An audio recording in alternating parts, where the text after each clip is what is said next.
Part 2. Waging War. Sun Tzu said, "In the operations of war, where there are in the field 1,000 swift chariots, as many heavy chariots, and 100,000 mail-clad soldiers, with provisions enough to carry them 1,000 li, the expenditure at home and at the front, including entertainment of guests, small items such as glue and paint, and sums spent on chariots and armour, will reach the total of 1,000 ounces of silver per day. Such is the cost of raising an army of 100,000 men." When you engage in actual fighting, if victory is long in coming, then men's weapons will grow dull and their ardour will be damped. If you lay siege to a town, you will exhaust your strength.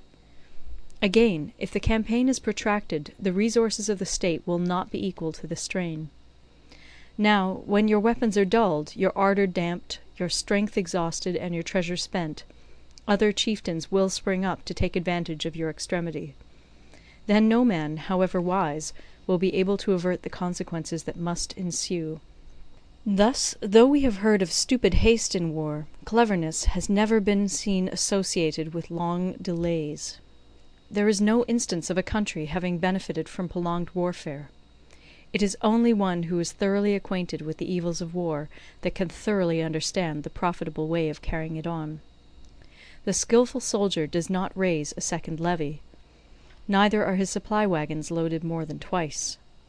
Bring war material with you from home, but forage on the enemy. Thus the army will have food enough for its needs. Poverty of the state exchequer causes an army to be maintained by contributions from a distance. Contributing to maintain an army at a distance causes the people to be impoverished. On the other hand, the proximity of an army causes prices to go up, and high prices cause the people's substance to be drained away. When their substance is drained away, the peasantry will be afflicted by heavy exactions.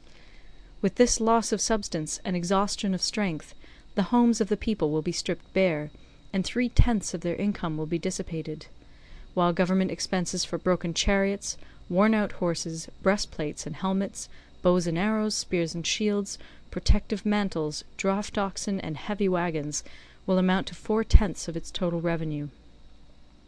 Hence a wise general makes a point of foraging on the enemy. 1 cartload of the enemy's provisions is equivalent to 20 of one's own, and likewise a single picul of his provender is equivalent to 20 from one's own store. Now in order to kill the enemy, our men must be roused to anger.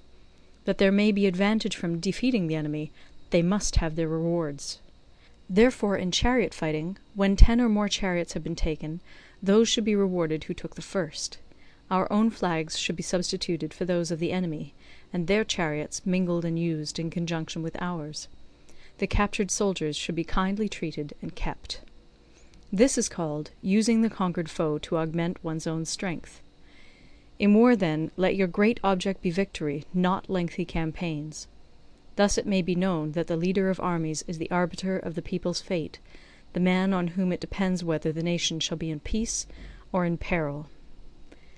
End of Part 2.